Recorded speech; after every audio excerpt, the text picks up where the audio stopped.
A escada é uma construção que serve para fazer um deslocamento vertical. Nem sempre é assim, mas tem um jeito de facilitar tudo isso. Elevador? Não.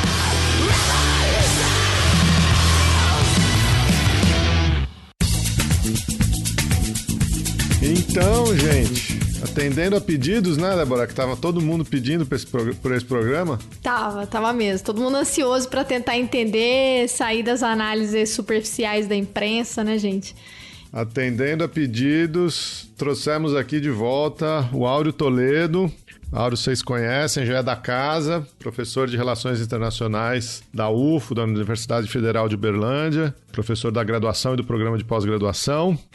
Tem a bênção de ter deixado os cargos administrativos para trás, né? Depois a gente conta quem ficou com essa bucha na mão. Mas, Áureo, prazer ter você aqui, cara. E parabéns, né? Você tá com a agenda atarefada aí, seu Twitter, CNN, Estadão. Tá com a vida cheia, hein? Obrigadão, Geraldo e Débora, pelo convite. É um prazer sempre estar aqui com vocês para bater um papo. Agora eu tava brincando aqui em casa que não deu uns 15, mas uns 8 minutinhos assim de fama já deu para aparecer um pouquinho na TV, enfim. Minha mãe já bateu uma foto. Ó meu filho na TV. Mais que merecido. Prazer ter você aqui, Áureo, gravando com a gente. Muito obrigada por ter topado bater esse papo com a gente aqui.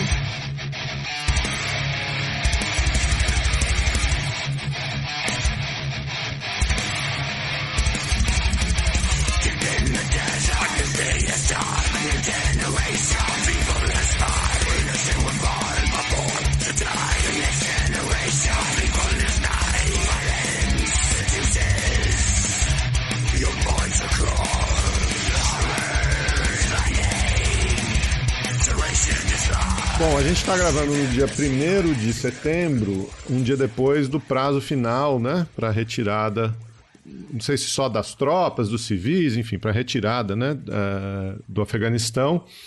Uma ocupação que durou 20 anos, de 2001 até 2021, a gente vai falar bastante sobre isso. Mas nessas semanas finais, nesses dias finais aí da retirada, a gente...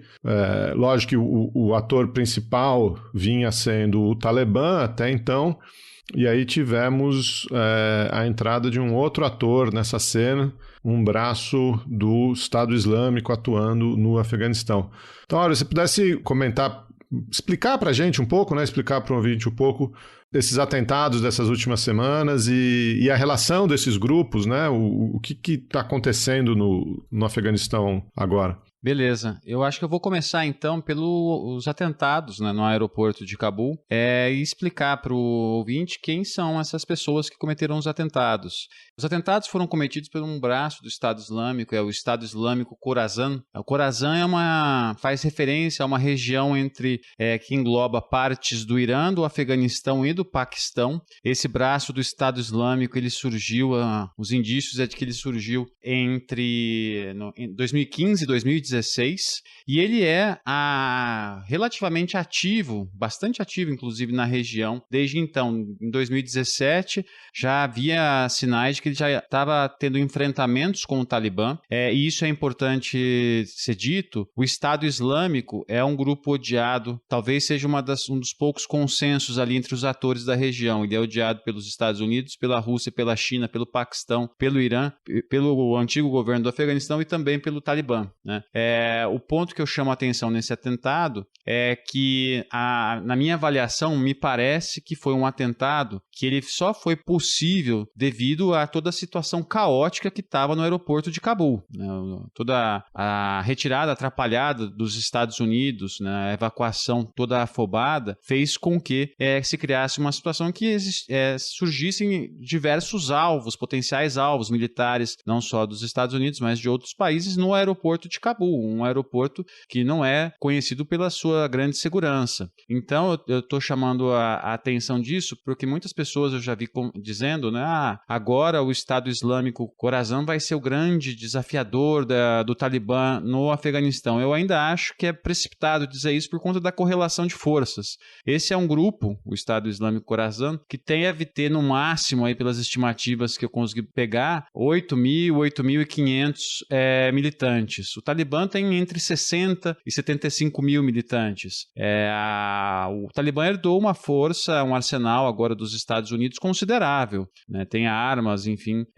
Eu acho, então, que em termos de correlação de forças, ainda não dá para dizer isso. Vai depender muito se o Estado Islâmico Khorasan vai conseguir recursos, por exemplo, da central, né? Do centro do Estado Islâmico. E esses atentados, eu acho que em boa medida, cumprem dois objetivos. O primeiro é conseguir atacar alvos dos Estados Unidos. Mas o segundo é também mostrar para a mídia que o Estado Islâmico, e particularmente o Estado Islâmico Khorasan, está atuante. E aí isso ele consegue, com essa divulgação, ele consegue atrair para si não só a atenção da mídia, mas também pode atrair recursos de doadores, de países e de organizações que têm interesse em doar, mas também recrutamento, né? Ajudar a mostrar que existe alguém ali lutando contra a presença ocidental e que tem interesse em recrutar pessoas. Então, acho que em termos de segurança, né, da segurança internacional da região, esse seria o primeiro apontamento sobre a conjuntura que eu faria, né, que ainda acho que para a gente dizer se isso vai ser um desafio ou não para o Talibã, para a projeção de poder do Talibã no território afegão, acho que é cedo ainda mais, porque se trata agora de um Talibã que controla mais território do que controlou entre 1996 e 2001. Agora, a única exceção de território que não é controlado pelo Talibã é o Vale do Panjshir, né, que agora está controlado por uma resistência que está se formando pelo segundo vice-presidente, o Anrullah Saleh, e pelo Ahmad Massoud, que é filho do Ahmad Shah Massoud, que era um outro senhor da guerra, né? Senhor da guerra, para os ouvintes aí, eram os chefes de milícias que combateram os soviéticos e depois se enfrentaram na Guerra Civil. Nos anos 90, o Ahmad Shah Massoud, ele combateu o Talibã e tinha uma resistência ao norte do país. Então, acho que tudo isso é um pouco aí para a gente começar a discussão, né? Eu começaria por aí. E, Áureo, ISIS e o Estado Islâmico e Talibã são inimigos declarados, né?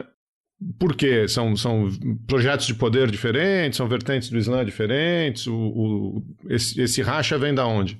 Isso eu acho que vale a pena também dar uma detalhada maior, porque de fato tem algumas confusões, né? Eu sempre começo para explicitar essas diferenças falando um pouco sobre a Al-Qaeda, porque tudo em alguma medida eu ia te falar isso. Você tem um artigo, né, que faz um estudo comparado entre a Al-Qaeda e o Estado Islâmico. Eu ia te colocar nessa equação aí a Al-Qaeda também, né, se puder. Quando eu penso, né, nesses grupos terroristas, né, a gente sempre entendendo o terrorismo como um tipo de violência política, né? E aí violência política tem a ver com uma tentativa de alteração de um determinado status quo. A gente tem que sempre pensar em oposição ao que esse grupo terrorista emerge. E no caso da Al-Qaeda, ela surge em 1988, no contexto da ocupação soviética no Afeganistão. Bin Laden, depois de receber financiamento externo dos Estados Unidos, do Paquistão, enfim, Arábia Saudita, ele junto com o Ayman Zawahiri, um egípcio, e o Abdullah Azan, salvo engano, um jordaniano, se eu não estou equivocado, eles fundam a Al-Qaeda no Afeganistão, que tinha como, num primeiro momento, a função de ser um grupo de resistência à ocupação soviética, mas um grupo terrorista também, para fazer atentados contra alvos considerados violadores do Islã, né? É importante lembrar que a ocupação soviética no Afeganistão, ela ganhou ares de guerra santa, né? Era uma potência externa invadindo um território majoritariamente muçulmano. A Al-Qaeda, então, ela vai servir para coordenar, enfim, para resistir aos soviéticos, para ser um grupo terrorista, mas também coordenar grupos jihadistas no mundo. Aí o Bin Laden funda a Al-Qaeda junto com o Zawahiri e o Azan em 88, acaba a ocupação soviética, ele volta para a Arábia Saudita, mas ele não consegue ficar muito tempo na Arábia Saudita porque ele se torna um crítico da monarquia saudita, particularmente por conta dos laços que os sauditas vão estabelecer com os Estados Unidos. Aí ele tem que sair da Arábia Saudita, vai para o Sudão, fica um tempo tempo no Sudão. No Sudão ele tem uma parceria com o governo sudanês que provê campos de treinamento, logística, passaporte particularmente para os militantes da Al-Qaeda, e a Al-Qaeda pagava uma taxa para o governo sudanês. Eles vão ficar lá alguns anos durante a década de 90, mas vão ter que sair por conta de que os atentados que a Al-Qaeda começa a fazer na região começam a incomodar os países do Golfo Pérsico e da região, e aí o governo sudanês pede convida o Bin Laden a sair. Aí ele vai para o Afeganistão, e aí é onde ele restabelece, eu digo restabelecer, porque alguns militantes do Talibã, né, por exemplo, o Mullah Omar, ele lutou na resistência soviética, então é provável que ele tenha conhecido Bin Laden. Ele estabelece laços com esses conhecidos, mas o Talibã, enquanto movimento, ele surge só em 1994. No contexto da guerra civil afegã. Depois que os soviéticos saem do Afeganistão, você tem um momento em que fica um governo deixado por Moscou, mas aí esse governo não consegue fazer frente a pelo menos 7 grupos de resistência que tinham no Afeganistão naquele momento, e aí estoura uma guerra civil. O Talibã vai surgir em 94, tentando se contrapor a essa guerra civil, aparecendo com uma plataforma religiosa para reislamizar o Afeganistão. O Mullah Omar, ele lutou com os soviéticos, mas aí ele é do interior do Afeganistão, ele funda uma madraça é uma escola religiosa, e aí tem uma das lendas sobre a origem do Talibã, é que em um determinado momento o Mullah Omar estava na madraça, um grupo de pessoas chegou a esta madraça, e aí eles disseram, temos 3 meninas que foram sequestradas por um senhor da guerra e estão sendo abusadas por eles, você não pode fazer alguma coisa? Aí o Mullah Omar recrutou 30 estudantes lá deles, pegou 16 rifles, foi atrás dessas pessoas, aí matou todo mundo que tinha pegado as meninas, e aí voltou, e aquilo começou a chamar a atenção, né? Tipo, o cara tá, enfim, a plataforma dele, então ele tá se diferenciando. Então vocês vejam que a Al-Qaeda começa em 88, o Talibã em 94, nesse momento ainda eles não têm relação. O Talibã vai começar a crescer particularmente a partir de 94, mas sobretudo depois da injeção de recursos paquistanesa, né? O Paquistão vê o Talibã como aquele ator político que na região seria o mais capaz de estabilizar o Afeganistão. Isso era importante para o Paquistão em termos econômicos, porque você tem um tráfego intenso de caminhões, de comboios do Paquistão para o Afeganistão. E era importante que esse tráfego fosse assegurado. Então o Talibã estava conseguindo fazer isso, o Paquistão passou a injetar recursos. E aí em 96 o Talibã toma Cabul. Então vejam que de 94 a 96 o Talibã chega a Cabul. A Al-Qaeda sai do Afeganistão em 88, passa pela Arábia Saudita, Sudão, mas, salvo engano, em 98 ou 99, ela tem que voltar. E ela volta, então, para um Afeganistão agora controlado pelo Talibã. Então, nesse momento, há indícios, né, de que quando o Bin Laden chega no Afeganistão, ele vai restabelecer laços com o Talibã, de que ele vai prestar lealdade ao Talibã, fazer um juramento de lealdade. Aí o Talibã vai prover recursos, campos para a Al-Qaeda ter suas atividades no Afeganistão. E em troca você tem o pagamento de uma taxa também. A última estimativa que eu fiz, que eu tive sobre isso, era que era uma taxa tipo de $20 milhões de um orçamento de 30 milhões que a Al-Qaeda tinha. Então não era só por questões assim de coincidência ideológica, digamos assim, tinha dinheiro envolvido também. Então isso já mostra pra gente então que a Al-Qaeda e o Talibã têm uma história em comum, eles têm coincidências. O Estado Islâmico, ele surge no contexto da invasão do Iraque, em 2003. Aí você tem a grande primeira referência do Estado Islâmico é o Zarqawi, um jordaniano. O Zarqawi, ele combateu também durante a ocupação soviética. Mas depois da ocupação soviética, o Zarqawi volta para a Jordânia Quando você tem a invasão do Iraque, aí ele vai procurar o Bin Laden e o Zawahiri para... Olha, eu preciso de recurso, eu queria fundar uma organização terrorista para aproveitar essa conjuntura da intervenção dos Estados Unidos no Iraque. Nas conversas que tem entre o Zarqawi, Bin Laden e o Zawahiri, o que acaba acontecendo? O Bin Laden e o Zawahiri, no que está documentado, eles não gostaram do Zarqawi não ter jurado lealdade à Al-Qaeda, mas eles ainda assim deram algum recurso para o Zarqawi começar a fazer alguma atividade. Isso vai ficar mais estreita a relação em 2006. Quando o Zarqawi aí volta a conversar com o Bin Laden e funda a Al-Qaeda no Iraque. Só que aí é uma relação tensa, porque o Zarqawi tinha táticas que a Al-Qaeda não concordava. Tipo, atacar muçulmano, né? O Estado Islâmico, que a Al-Qaeda no Iraque vai ser o início do Estado Islâmico, ele atacava muçulmanos. Era algo que a Al-Qaeda ela dizia que não era o ideal fazer, porque você perde o apoio da população. Então aí mas mesmo assim eles fazem vista grossa inicialmente a isso, porque era interessante ter alguém lá no Iraque, na região ali, levando o nome da Al-Qaeda, aumentando a possibilidade de aumentar recrutamento, visibilidade para o grupo. Só que aí, quando o Zarqawi morre, e aí há uma tentativa de intervenção da Al-Qaeda, isso é lá mais ou menos, acho que já para 2006, 2007, se eu não estou equivocado, o Zarqawi morre, aí a Al-Qaeda tenta intervir para mudar as táticas, enfim, para não deixar uma coisa tão agressiva, que o Zarqawi tinha o apelido de Sheik dos assassinos, se eu não estou equivocado. As táticas dele batiam muito de frente com o que a Al-Qaeda desejava. E aí eles rompem, né? A Al-Qaeda tenta intervir, mas o Zarqawi já tinha preparado as coisas para criar um outro conselho que vai aí sim dar origem ao Estado Islâmico. E aí o Estado Islâmico tinha uma lógica muito diferente, né? É uma lógica de expansão transnacional, enfim, de ir além dos territórios. Esse Estado Islâmico quase morreu em 2010, mas aí quando os Estados Unidos começam a retirar tropas do Iraque, aí você tem um dos grandes erros do governo iraquiano que ficou foi começar a perseguir sunitas, né? Isso é um ponto importante, porque o Iraque, ele é um país majoritariamente xiita, e aí o governo passou a perseguir os sunitas foram em debandada para o Estado Islâmico. E aí, então, a partir de 2010, aí, com o al-Baghdadi, você tem a fundação do Estado Islâmico. A Al-Nusra também era uma dissidência da Al-Qaeda, não é isso? Isso.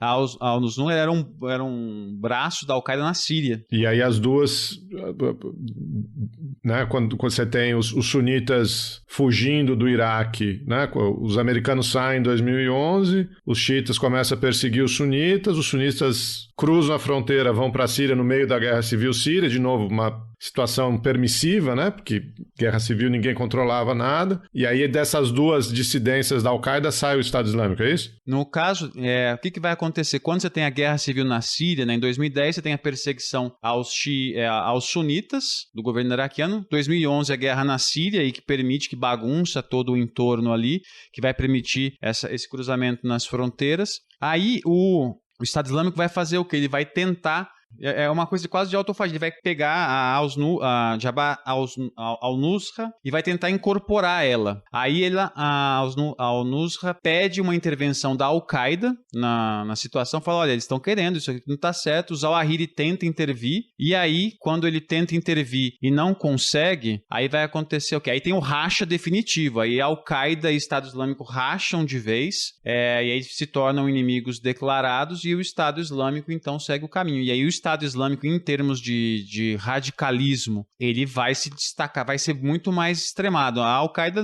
enfim, cometeu atrocidades diversas, atentados terroristas, mas quando você coloca os dois grupos em lado, acho que a grande diferença está no estatuto que o Estado Islâmico passa quando ele vai cometer violência contra muçulmanos. Isso é algo que a Al-Qaeda tenta evitar, pelo menos em tese, né? Mas o Estado Islâmico não. Então, isso é um dos pontos que causa diferença.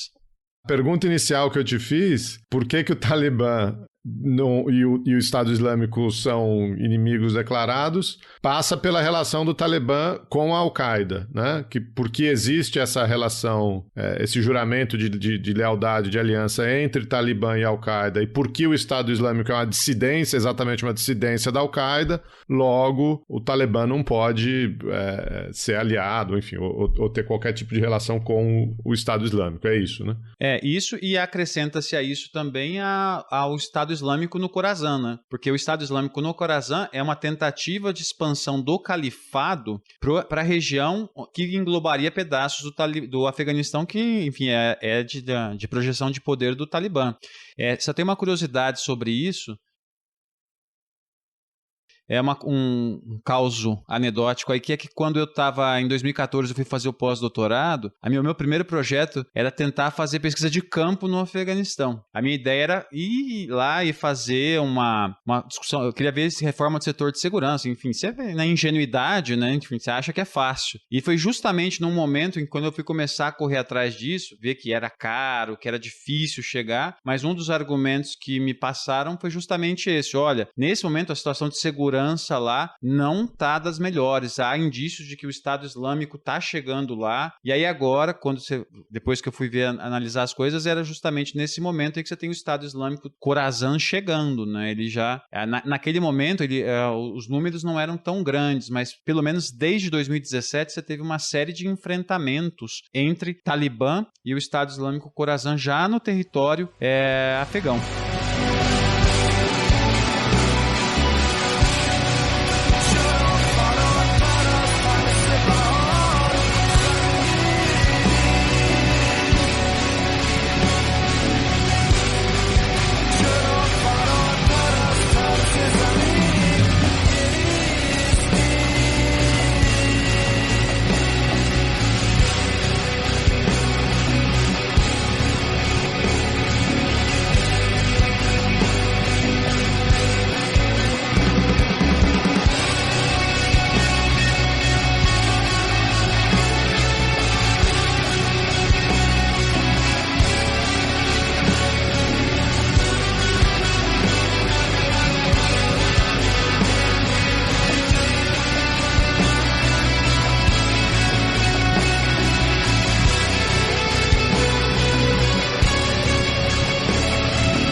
Comentando um pouquinho antes da gravação, né, sobre a questão de colocar qual é o grupo mais radical e também que tipo de parâmetro que a gente pode utilizar isso, né? Então, algumas análises da imprensa colocavam, não, mas o Talibã, pelo menos, não propõe uma cruzada contra o Ocidente, né? Uma guerra como acontece com a Al-Qaeda ou com o ISIS, né? Com o Estado Islâmico.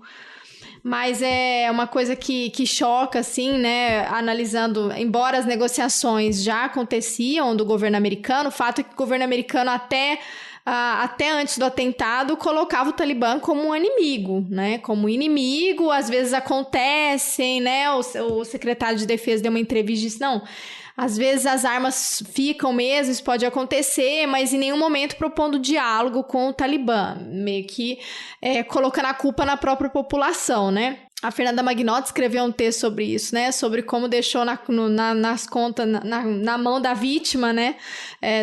O que o Biden fez, né? Colocou a conta na mão justamente da população e do exército afegão, que já nem recebia salário, né? Já não estava nem recebendo salário mais para manter. Como é que você vai ficar ali para defender um ataque desse com os caras totalmente armados, né? Pelo exército, pelo governo norte-americano. Mas assim, aí de repente com o atentado, aí surgiram algumas análises apontando que não, o Biden vai aliviar o discurso para tentar trocar informações com o Talibã, coisas que eram impensáveis até então, né? Então é uma coisa também muito interessante observar isso, né? Essa lógica também, né? De realpolitik, né? Não, a gente tem que trocar agora informação para evitar que aconteça outro atentado que vai chamar a atenção da imprensa até a saída às pressas, né, e desesperada do exército, né? da população, enfim, a evacuação que os Estados Unidos coordenou muito mal, né?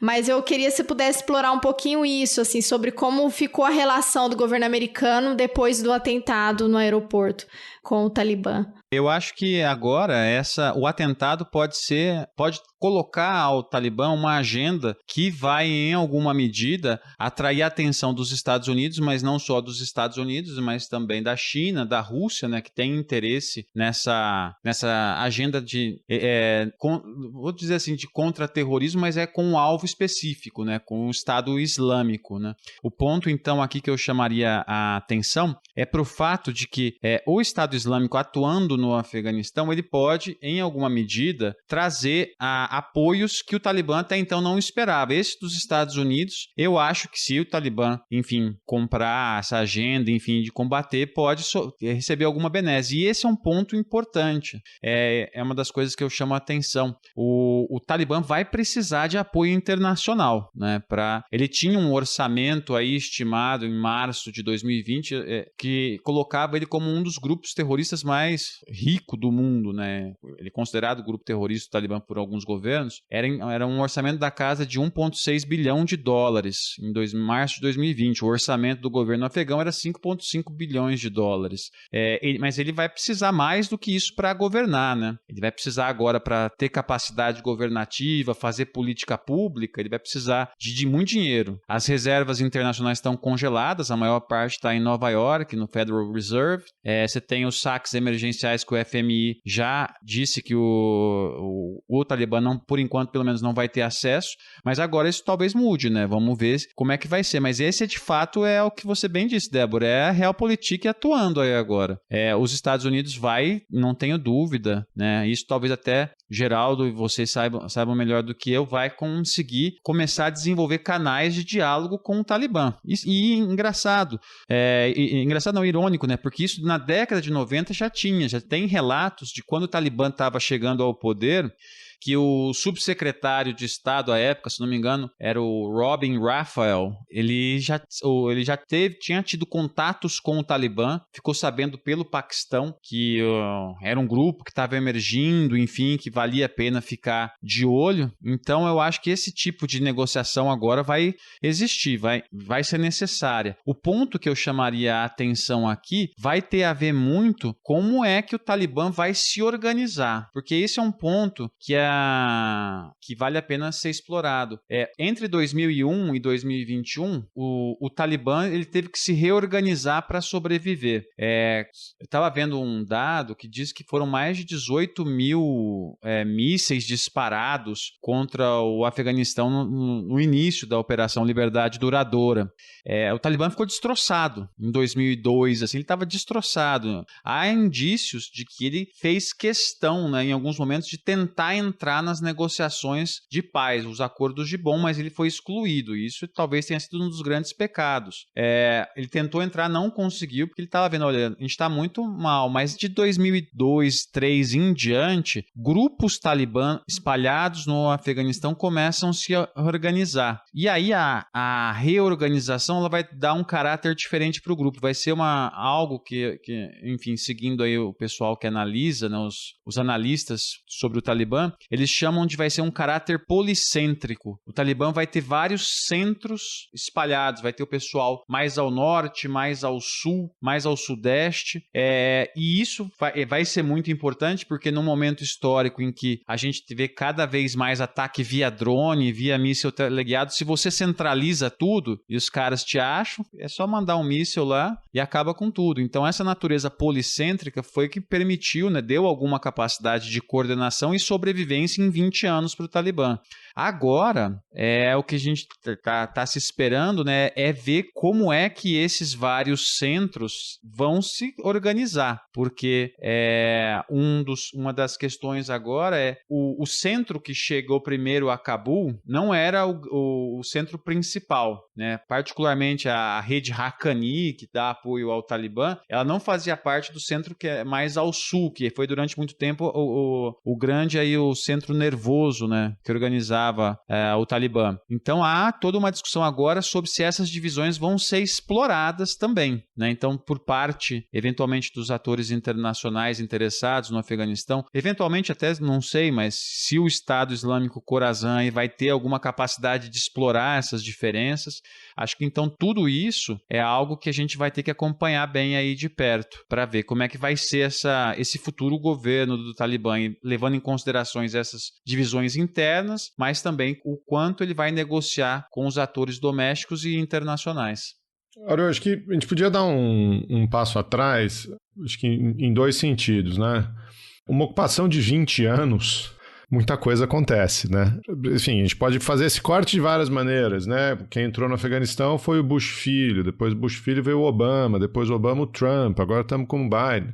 Quer dizer, muita coisa acontece nesse período. A invasão do Afeganistão em 2001 foi desencadeada pelos ataques de 11 de setembro, por essa aliança entre Al-Qaeda e Talibã.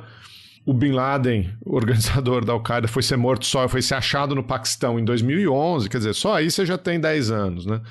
Então eu acho que uma pergunta seria: como você enxerga essa ocupação? Quais são os períodos principais, as demarcações principais dessa ocupação que desembocaram nessa crise que a gente está vivendo hoje, né?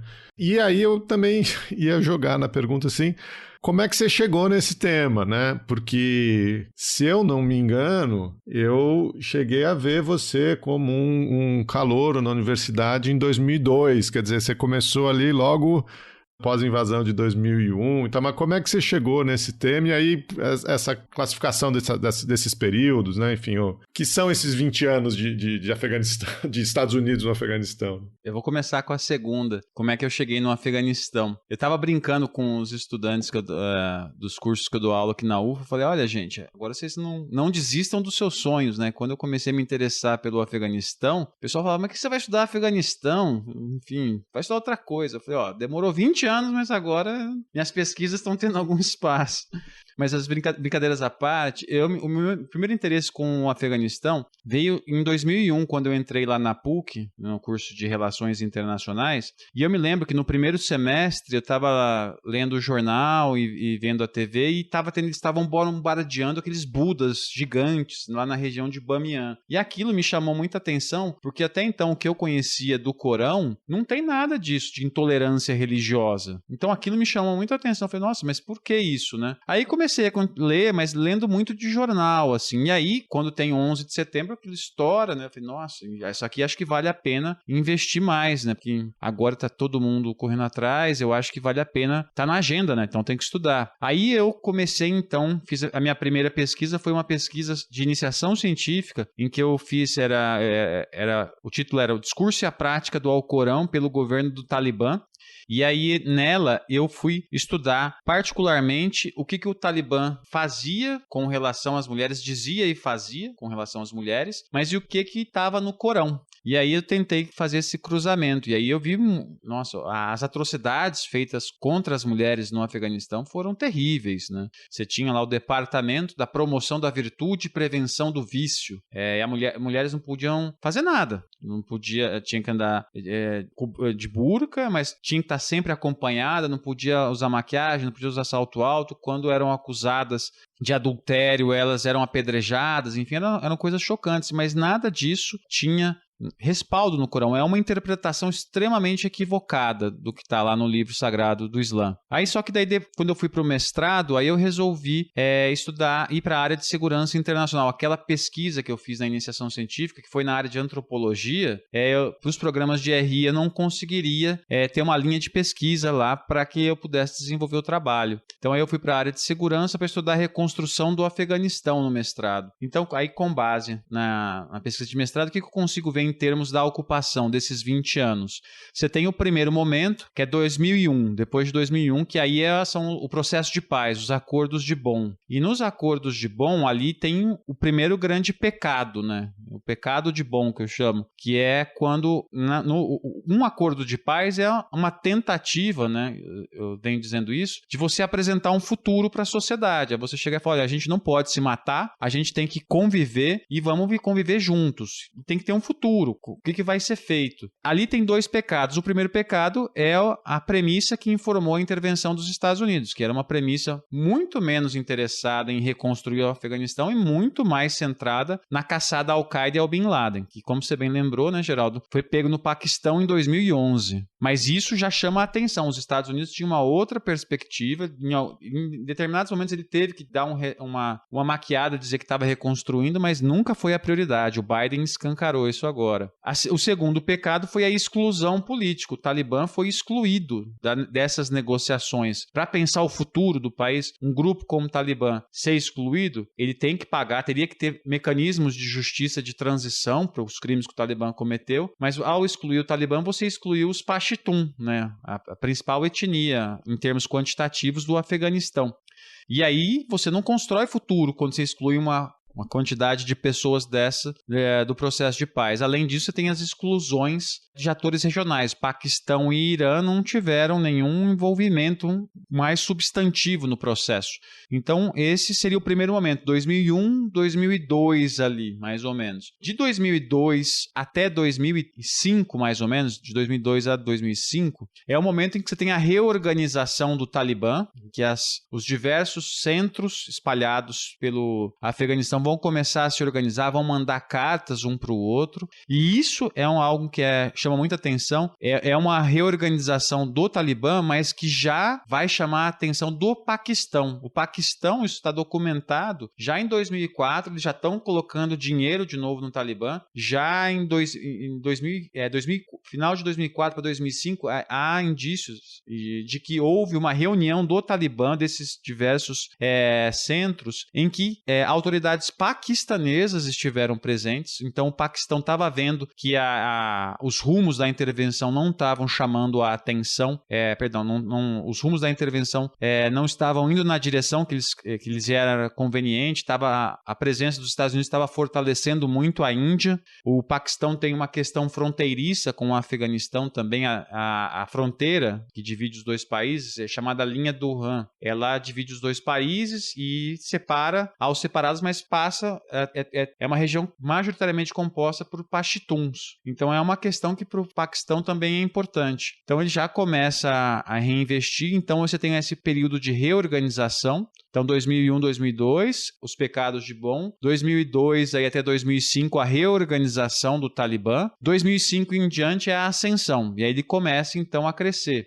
E isso vai sendo, então, ao longo, vai pegar, então, aí a parte final, né, do governo Bush. Quando chega o governo Obama, você tem uma reescalada do conflito ali, né? Você tem um maior envio de tropas, você tem um monte de envio de drones, de ataques com drones. Isso vai dar uma desestabilizada no Talibã, mas a partir de 2014 já tem uma diminuída, e aí com essa diminuída o Talibã continua se reorganizando. A partir, então, do final do governo Obama em diante, né? Quando você tem de 14, né? O início de uma retirada de parte significativa das tropas, a primeira transição democrática, aí o Talibã vai atacar cada vez mais. E aí vai passar a controlar mais territórios. Nesse momento, você tem estimativas aí de que o Talibã já controlava, a partir de 2014, pelo menos 70% do território afegão já. Então, não é à toa que o Ashraf Ghani, o Hamid Karzai primeiro e depois o Ashraf Ghani eram chamados de prefeitos de Cabul, né? Não presidentes do Afeganistão. Então, você tem essa série aí de sequências que aí vão desembocar em 19, com o Trump tentando fazer o acordo lá com o Talibã, que seria esse acordo seria, digamos, a antessala para o acordo de paz, né? Era criar as condições para o acordo de paz, que eram as conversas intra-afegãs do governo com o Talibã. Aí o Talibã soube manobrar bem ali.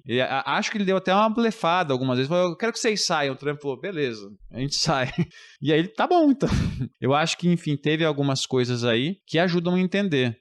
E acho que, para encerrar essa parte, também é importante falar de como é que eles se sustentaram, né, ao longo desses 20 anos. O Talibã se sustentou, diversificou as suas receitas, ele cumpre um papel dentro de uma cadeia internacional da droga, né, do tráfico de ópio e heroína. Ele não é o único responsável, mas ele cumpre um papel importante ali, dá segurança para os traficantes internacionais. Ele tem algumas fazendas, pelo menos tinha algumas fazendas de plantação de ópio, enfim, então ele tinha esses recursos que vinham da economia da droga, ele tinha tributação dos territórios em que ele tinha controle, tinha recursos da mineração sempre em baixa escala no Afeganistão, né, porque é difícil, né, demanda investimentos grandes. A China tem interesse agora, mas o Talibã ele fazia o que? Ele tinha algumas explorações, mas ele mais extorquia os mineradores. Então ele conseguiu, ao longo desses 20 anos, se ele conseguiu se sustentar ao longo desses 20 anos, o ponto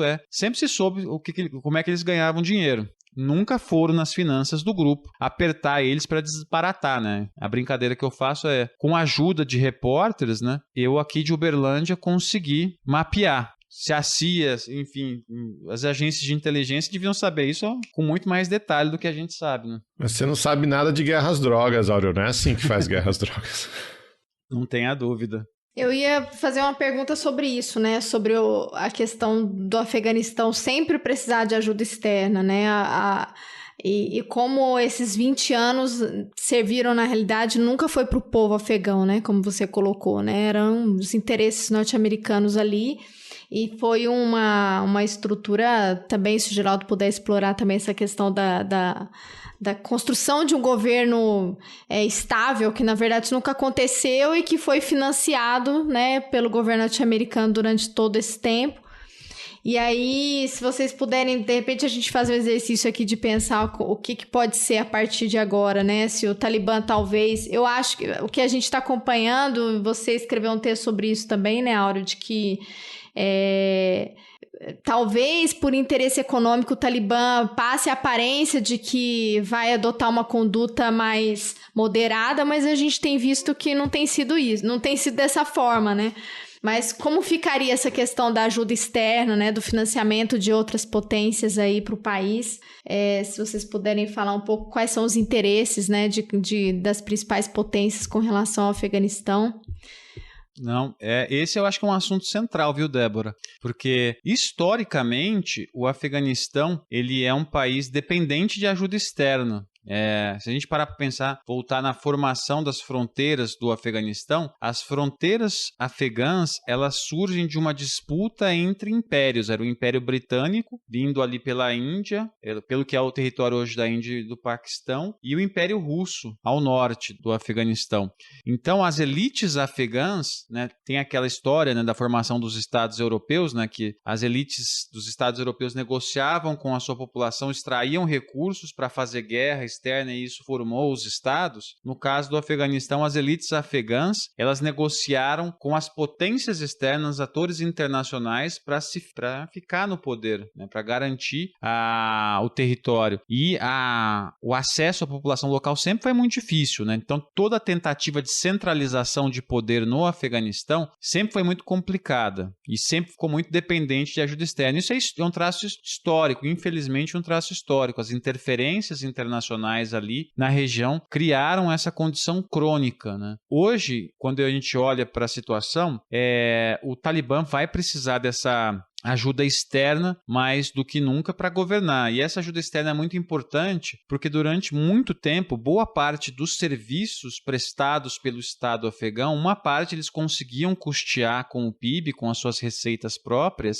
mas uma outra parte significativa vinha de ajuda externa, né? Então, um dos pontos isso foi um resultado de uma pesquisa que eu fiz, eu fui olhar a estrutura orçamentária do Afeganistão e aí eu encontrei uma estrutura que tem um orçamento que que tem 2 blocos, assim, 2 unidades. Um é o orçamento central, que pega as receitas do país, né? Então, a tributação, enfim, exportação, ele pega isso e divide. E aí você tem a parte que paga salário, custeio, e a parte que é investimento para projetos do país. Mas você tem um orçamento que eles chamam do orçamento externo, que é o orçamento que recebe recursos dos doadores internacionais. E aí que está um dos problemas. Esse dinheiro que cai nesse orçamento, que pinga ali, o governo não tinha capacidade de pegar eles. A acusação sempre era, é um governo muito corrupto, a gente tem que controlar esse dinheiro, senão vai se perder. E aí o que acabava acontecendo era que doadores colocavam o dinheiro, mas eles podiam dizer para onde ia esse dinheiro. Então, era um dinheiro que vinha do norte e que provavelmente voltava para o norte, né? Eram os contratos com empresas internacionais que eram pagos com esses recursos. Isso causa sérios problemas. Um primeiro problema é que doador internacional, muitas vezes quer resultado rápido, né? Quer publicidade, mostrar que está executando o projeto. Então, muitos desses projetos iam para coisas bacanas, né? Por exemplo, pagar salário de professor, de médico, enfim. Todo mundo quer pagar esses salários porque dá uma ressonância, né? Você ganha publicidade. Mas ninguém quer pagar, por exemplo, projeto de saneamento básico, né? O governo não tem, o dinheiro que vem de fora não vai para isso. Então, isso causa um problema estrutural para o país. Agora, o que a gente está vendo? Com a saída dos Estados Unidos, boa parte desses investimentos já estão acabando, né? Então, quem que vai pagar o salário de professor agora, né? As poucas professoras que tem no Afeganistão já vão deixar de lecionar e as mulheres no país não vão ter acesso à educação, né? Isso vai ser terrível. E essa estrutura orçamentária criava ainda problemas de legitimidade, né? Isso para a população, quem que está pagando aqui o pouco serviço que a gente tem, quem está pagando? São os doadores ou é o Estado, né? Quem que está pagando o salário do exército, né? Eram os Estados Unidos que pagavam, que custeavam tudo. E aí, nas forças do exército, aí, nas forças de segurança, né? Isso é uma coisa ainda muito grave. Você criar um exército sem previsibilidade orçamentária, isso causa muito problema. Você vai ter que acabar fazendo o quê? Cooptando senhor da guerra para trabalhar para o exército. E esse cara, a lealdade dele é para quem? Para o exército nacional ou para a milícia dele, né? Então, tudo isso mostra um quadro muito difícil de se lidar. Quando você pensa na possibilidade de, vamos construir um futuro, você tem que dar alternativa. A alternativa é você precisa reintegrar muitas pessoas para o Estado, oferecer serviço, oferecer coisas para essa população fazer. E não estava sendo feito, né? Então, essa parte da dependência crônica é um traço, infelizmente, diria quase que estrutural da tentativa de centralização do poder, tal como um Estado moderno ocidental faz, né? Isso acho que vai ter implicações muito problemáticas agora no futuro. Por isso que eu sempre destaco, a crise humanitária que vai vir agora, vai ter a crise migratória, né? As estimativas são de pelo menos 500 mil afegãos estão para fugir, querer sair do país, mas você tem ainda, vai faltar alimento, né? Já falta, né? Acho que os dados que eu estava vendo, metade das crianças já são desnutridas, né? Isso, são 14 milhões de afegãos em insegurança alimentar, você tem o sistema de saúde está extremamente estressado, né? Muita demanda. A pandemia, né? A gente está no meio de uma pandemia e o Afeganistão tem um pouco mais de 50 mil casos reportados, mais de 7 mil mortos, mas é um país que testa muito pouco e essa situação de insegurança impede que as pessoas saiam de casa para tomar vacina, para ir se testar, enfim. O Talibã teve em algumas províncias que ele não estava... que ele proibiu, na verdade, a vacinação. Então, acho que tudo isso mostra a gravidade do caso, né? Em como é que essa dependência agora vai, enfim, provocar muitos problemas para o país. Fazendo um comentário que eu vi esses dias na internet, assim, para quem é apoiador do Bolsonaro, não precisa criar uma nação, vá para o Afeganistão, né? Lá é Deus acima de tudo, não tem vacina, não tem instituição. Ai, meu Deus, que horror. Mas o pessoal anda tirando sarro, né? Porque o brasileiro não perde a oportunidade também, né? Mas você falou da vacina, eu lembrei.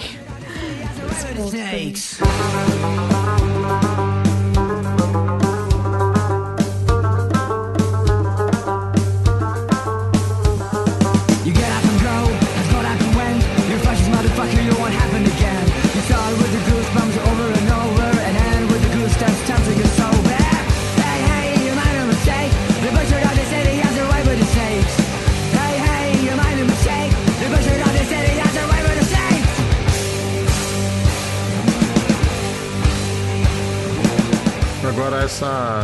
esse relato que você fez, né, sobre a fragilidade da construção, do nation building, né? Primeiro que é projeto, né? Essas instituições, elas não estão interessadas em construção estatal, né? Elas estão interessadas em reproduzir a sua necessidade de existência. Por isso que o orçamento não vai para o governo, por isso que elas continuam controlando prioridades, etc. Se tem um governo forte, elas não têm mais o que fazer ali, elas precisam ir para outro lugar, né? A gente viu isso no Haiti, a gente viu isso em muitos outros lugares, Somália, enfim, muitos outros lugares.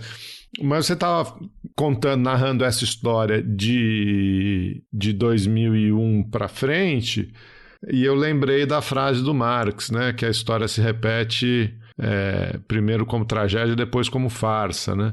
Porque nas décadas anteriores foi a mesma coisa, né? Você tem a intervenção soviética, os americanos financiam os mujahedins, os guerreiros via Paquistão, via China, via... esses caras entram numa guerra sangria com a União Soviética, vencem, e na hora de construir um Estado, os americanos tiram o time de campo, né?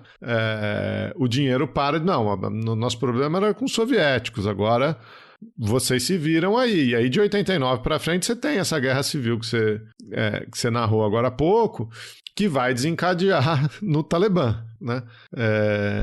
Então, é isso, né? Quer dizer, não tem...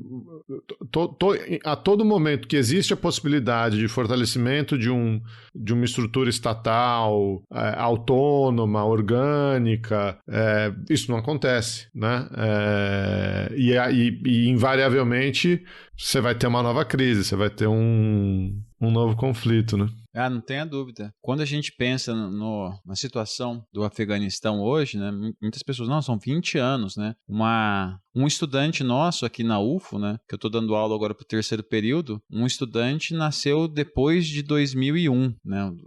E aí é só imaginar, né? A pessoa que nasceu no Afeganistão depois de 2001 viveu sob ocupação. Mas aí se a gente parar para pensar, o pai desse menino também viveu sob ocupação, né? Viveu sob guerra civil, o avô provavelmente também viveu sobre uma ocupação. Então são gerações, né, que estão passando por instabilidade política, né? Então é uma tragédia que vem vindo pelo menos desde dos anos 70, né? O Afeganistão tem um momento ali na história entre 63 e 73, que é o período da nova democracia, né? Uma democracia, é uma monarquia, mas que teve alguns avanços, né, significativos. As mulheres passaram a ter alguns direitos, elas puderam estudar, enfim. Só que em 73 você tem um golpe, aí esse golpe leva a um governo inicialmente mais à esquerda, né, com apoio dos comunistas, inclusive, no Afeganistão. Só que aí, em determinado momento, esse governo ruma para a direita, aí, muito influenciado pela dinâmica de Guerra Fria, né? Você tinha os Estados Unidos apoiando o Irã ali, naquele momento,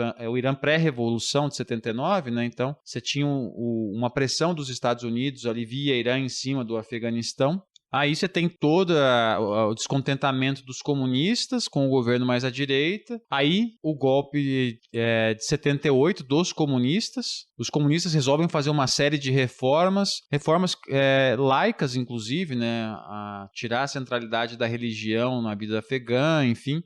Isso vai criar resistência, essa resistência com apoio também externo. E aí, então, ocupação soviética. Aí você vê, então, uma série de desdobramentos aí que são geracional, né?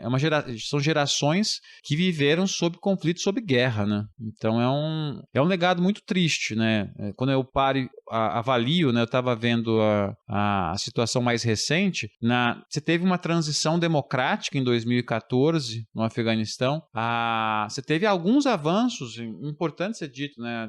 Ainda que o sistema político afegão ele seja complicado, o Afeganistão é um dos poucos países no mundo que tem o distritão que queriam colocar aqui pra gente, mas é um sistema político que ele não incentiva, né, a criação de partidos políticos, e então você deixa uma sociedade sociedade civil sem alternativa para se organizar. Você mantém, digamos assim, as formas de organização que já existiam. Mas mesmo assim, com esses problemas, você teve, por exemplo, mulheres concorrendo às eleições, você tinha cota para as mulheres, mas muitas mulheres, um número significativo, teve votos acima das cotas. Então teve uma série de avanços. Isso que tem alguns analistas que dizem que pode trazer alguma resistência. Assim, não vai ser tão fácil como foi em 96 para o Talibã. É um outro Afeganistão.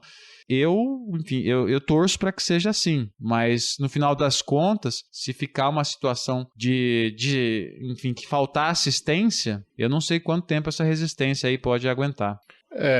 Me parece uma resistência muito frágil, né? Não que a resistência seja frágil, mas que a força externa é muito mais forte, né?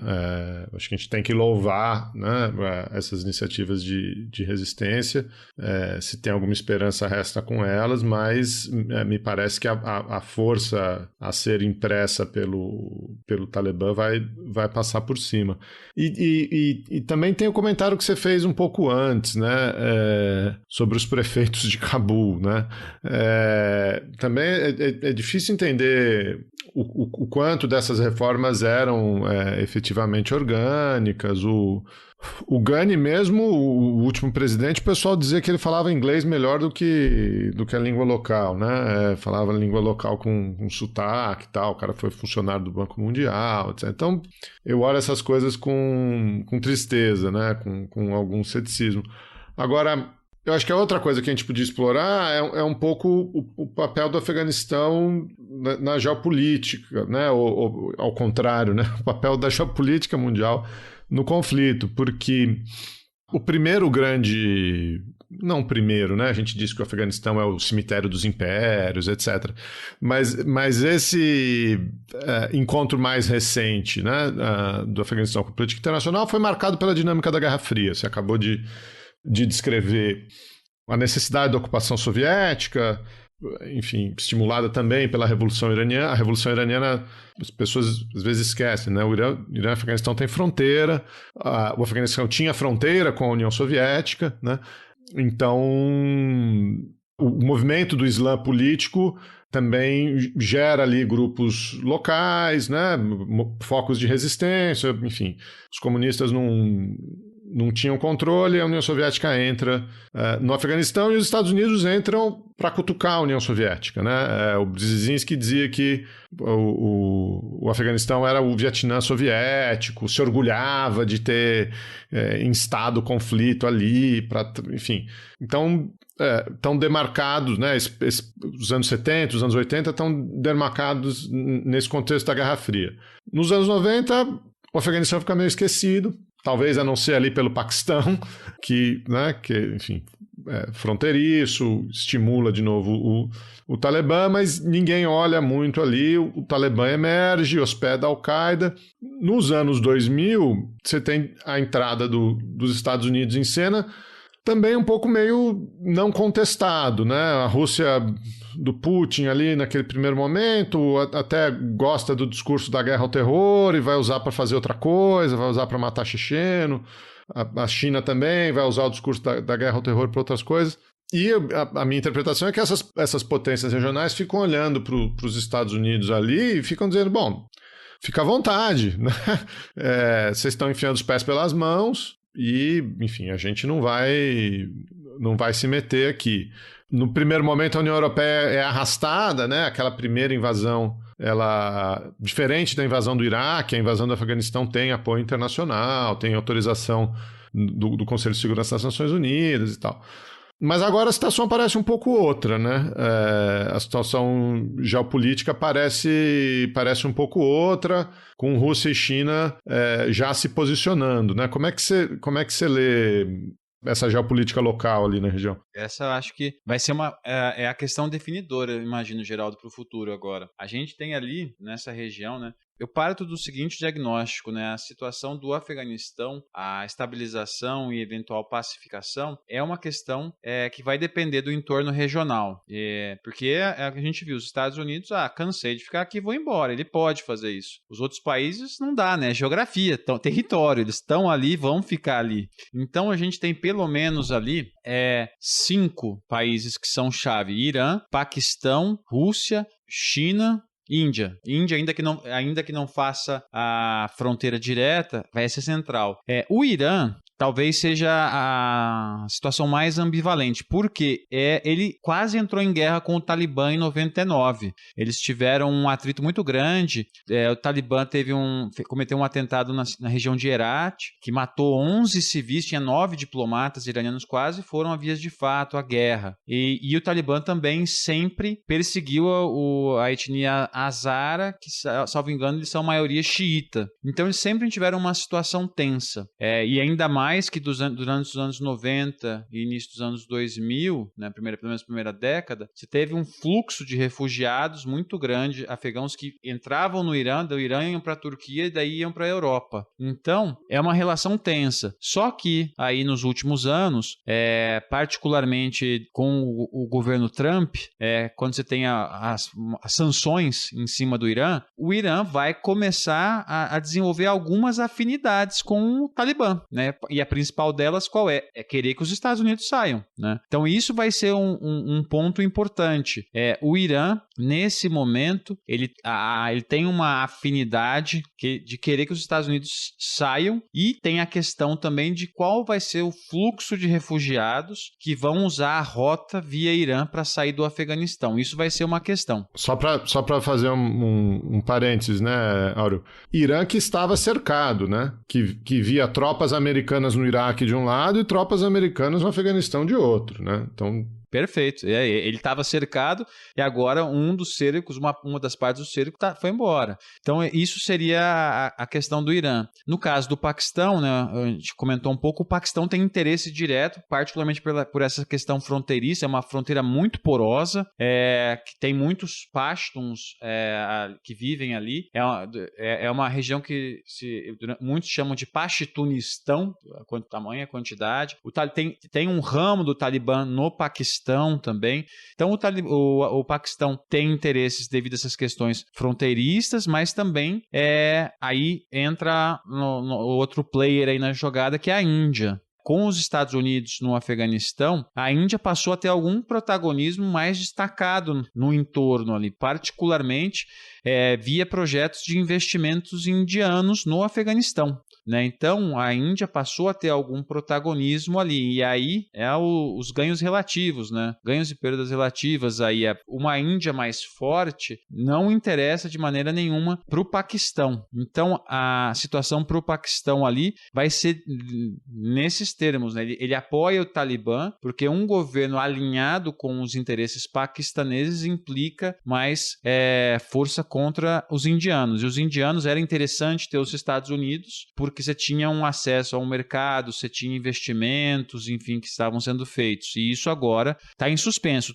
O Talibã disse que vai manter os investimentos indianos, mas isso aí a gente vai depender muito da situação do futuro. A China aí é o pragmatismo econômico, né?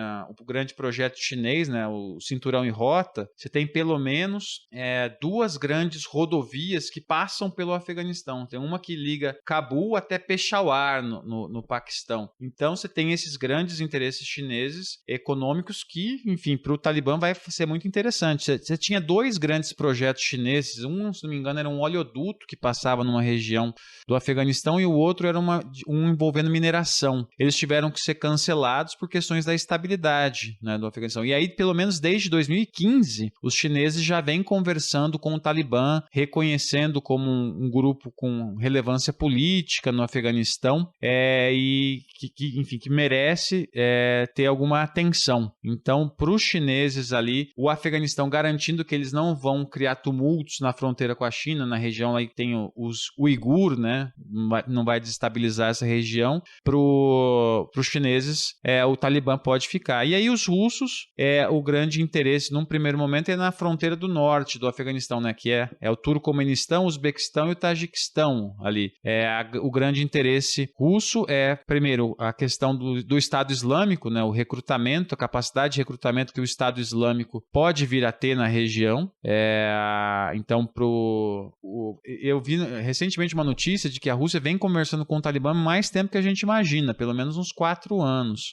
Então, os russos têm essa questão da segurança, tem a questão de instabilidade desses países, e aí o que eu pude notar é que tudo isso, né, todos esses 3 países agora, o Turcomenistão, o Uzbequistão e o Tajiquistão, eles vão ter estão já desenvolvendo relações com o Talibã para ter estabilidade nas fronteiras. Tudo isso eu estou chamando a atenção, né, desses interesses para, enfim, agora, para o fim, chegar na questão humanitária, né? Porque os Estados Unidos evacuou muitas pessoas de forma atabalhoada, enfim, bagunçada, mas ficou muita gente ainda. Então, os europeus, né, eles dizem agora que vão colocar dinheiro nesses países da fronteira norte aí para eles receberem e não chegarem na Europa, os refugiados.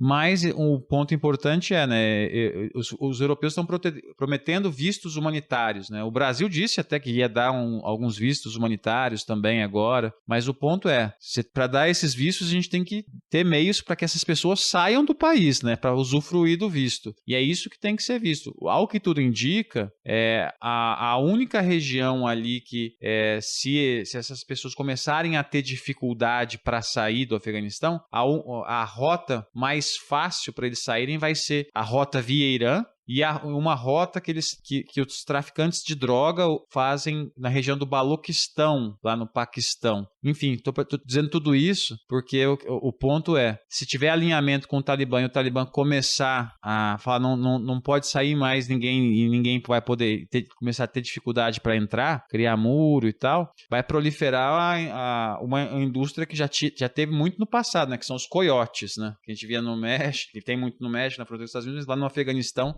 vai ter muito também, infelizmente. A Grécia já começou a construir um muro, né? A imprensa divulgou um muro que a Grécia construiu agora. E é uma grande hipocrisia, né? Porque quando a Europa apontou que ia fazer uma reunião, né? Não é para discutir a questão do país, a instabilidade política, é o que a gente vai fazer para não receber esses refugiados, né? Então, essa questão do visto, acho que é mais um argumento vazio, né? Porque a gente vai, mas vocês se virem para conseguir chegar até aqui, a gente vai fazer de tudo para que vocês não consigam, né? E as coisas estão a passos muito lentos também na ONU, né? Então, o Conselho de Segurança, o pessoal passando pano, né? Sem uma reação, assim, muito morna diante dos vários absurdos que a gente viu, né? Nos vídeos que foram muito pesados, né? Das pessoas tentando a todo custo, né? Porque é desesperador, né? Jogando criança por cima da cerca e as crianças se machucando.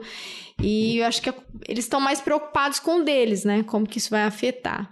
Então é tudo muito, assim, absurdo, né? E, assim, já era esperado, mas isso não significa que a gente não tem que se chocar e achar tudo muito errado, né? Porque senão a gente enfim, a gente fica na frieza do que o Biden teve, por exemplo, no discurso dele, né? Eu acho que o futuro agora do Afeganistão, né, em boa medida, ele vai quando eu digo entorno regional, esses países vão ter algum peso, porque eles podem fazer alguma pressão em cima do Talibã, né? Para o Talibã se moderar, porque os primeiros sinais não são bons, né? Já disseram que educação vai ser educação separada, mulheres não vão poder frequentar o mesmo espaço que homens, eles estão dizendo tudo isso já. Então, o futuro vai ser ou esses países, né, fazem alguma pressão, né, em cima do Talibã para ele se moderar, para não ser um pária internacional, enfim, não chamar muita atenção, ou o que eu, infelizmente, acho que talvez seja o mais provável é acontecer uma situação parecida com o que a gente tem na Arábia Arábia Saudita, em que a Arábia Saudita comete um monte de violação de direitos humanos, só que a gente sabe muito pouco porque a Arábia Saudita é uma aliada estratégica dos Estados Unidos, né? E aí eu acho que, enfim, se eu tivesse que apostar em algum dos cenários, ainda mais agora com agenda contra o terror, que o Talibã pode mobilizar, eu acho que o cenário, assim, saudita talvez seja o futuro mais próximo. Eu ia te fazer essa pergunta, porque é o meu lado cético falando, né? Porque por que a gente ouve falar do Afeganistão e não do Tajiquistão, do Turcomenistão, desses outros estados menores que estão ali do lado, né? Primeiro porque o Afeganistão foi um palco de disputa durante a Guerra Fria e no pós-Guerra Fria você teve esse grupo, o Talibã, um grupo que tinha uma postura, não sei se ativista é exatamente o termo, mas tinha uma postura islâmica radical e incorporou a Al-Qaeda, né, que também era um grupo que tinha projeção internacional, etc. Levou a uma intervenção em 2001 e aos últimos 20 anos. Não fosse isso, né, fosse o Talibã um grupo mais moderado, não tivesse ligação com o terrorismo internacional tão explícita, ou agora mesmo, né, isso que você está descrevendo, né, se o Talibã se moderar, garantir que o Estado Islâmico não crie problemas na fronteira com a Rússia, que os iugures não criem problema na fronteira com a China, o que garante que a gente vai ouvir falar do Afeganistão nos próximos 10 anos, né? Eu acho que é isso. Eu acho que você foi na ferida mesmo, Geraldo. Eu acho que o futuro do Afeganistão agora, ele está passando por essa crise, nesse momento. É uma crise política, mas uma crise de segurança, uma crise humanitária, uma crise sanitária, né? Uma série de crises agora, mas que eu acho que, infelizmente, a tendência é, se essas agendas todas coincidirem, a gente vai ficar nos próximos 10 anos aí escutando, né? Falar, o Afeganistão, o Talibã eventualmente perseguiu isso, aconteceu isso, vai ter algumas denúncias, né? Vão conseguir ganhar espaço, né? Mas mais do que isso, eu acho que aí eu sou bem pessimista mesmo. Eu acho que o que talvez aconteça, se tiver essa confluência aí mesmo de agendas, né? O pragmatismo econômico chinês e as questões de segurança da Rússia e dos Estados Unidos, se houver essa coincidência, o futuro é o cenário saudita, né? O Talibã vai ficar no poder, vai conseguir algum reconhecimento internacional e... Esquecimento, né? É quase a gente vai falar nos 25 anos do 11 de setembro, nos 30 anos do 11 de setembro e a tragédia humanitária de direitos humanos, as violações contra as mulheres, contra minorias, continuam.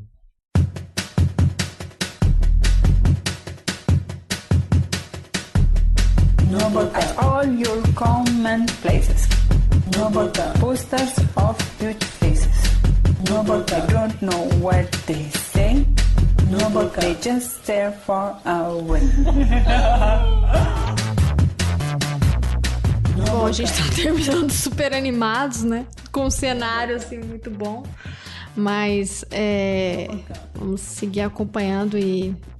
Enfim, até virar atenção novamente, né? Quando acontecer algum ato terrorista, porque é isso, são aquelas alianças que não perduram ao longo do tempo, né? Enfim, fiquei pensando nisso, até chegar a hora da vingança, né? Então, ou o fortalecimento do Estado Islâmico ali, né? Qual que é o risco que isso pode trazer? Embora você tinha falado já no começo que ainda é muito pequeno, né? Comparado com o Talibã, né? Por outro lado, é o que você falou, a hora da vingança, né? Porque... a população local também tomou muito drone na cabeça, né? Então, essa capacidade de moderação também tem que ser... Enfim, você nunca sabe o quanto tempo a gente tá supondo tudo, né? Mas o quanto tempo um Talibã moderado consegue manter a tampa em cima da panela, né? Porque sem dúvida vai ter ressentimento... não dá para imaginar que o governo do Talibã vai ser um governo liso, né? De lisura, né? Você vai ter denúncia de corrupção, vai ter isso, vai ter aquilo. Então, enfim, outros focos de terrorismo e tal, também é possível você enxergar isso. É isso que você falou, né, Débora? A vingança uma hora chega. Uma hora a fatura chega, não tenha dúvida. Bom, mas quero agradecer, Áureo, acho que a gente aprendeu muito e eu não fiz muitas perguntas específicas sobre a questão das mulheres, né, que você trouxe, porque a gente pretende gravar em um episódio para falar sobre esse tema mais especificamente. E, enfim, dos muitos desafios ali, né, que as mulheres vão enfrentar e sobre como esse olhar também do Ocidente tem que ser específico, né, como existem, né, esses choques, né, as agendas são comuns, mas algumas existem especificidades também, né, que tem a ver com a cultura e com a religião, que você também trouxe.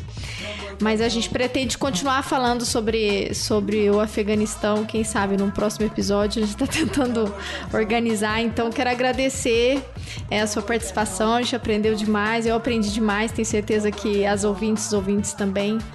De uma pessoa que estuda já há muito tempo o tema, né? Então a gente agora, semana passada, mas o que é o Estado Islâmico? Você já escreveu um texto lá em 2014 falando sobre o tema, né? Então, quero te agradecer mais uma vez por você bater esse papo com a gente. Valeu demais, foi bom demais. Muito obrigada. Eu queria agradecer. Muito obrigado, Débora, Geraldo e toda a equipe aí do Chutando a Escada, Felipe, a Carol. Enfim, muito obrigado pelo convite. É sempre um prazer conversar com vocês. É isso aí, gente. Leiam o Áureo no Estadão, vejo o Áureo na CNN. Na CNN.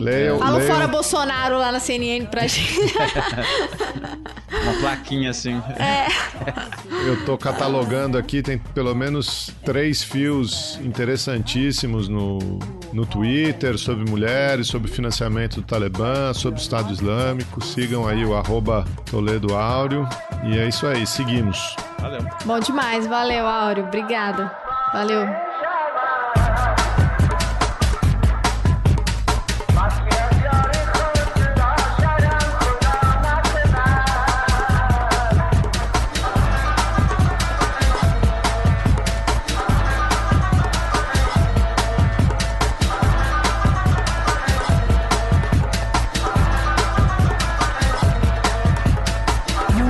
Lost your roots. You wear blue jeans and boots. Remember Adam and Eve? You know they had to leave. No burqa, no. Huh? No burqa, no. No. No burqa, no. No burqa, no. No. No. No burqa, no. No burqa, no, no. No burqa, no. No burqa, no.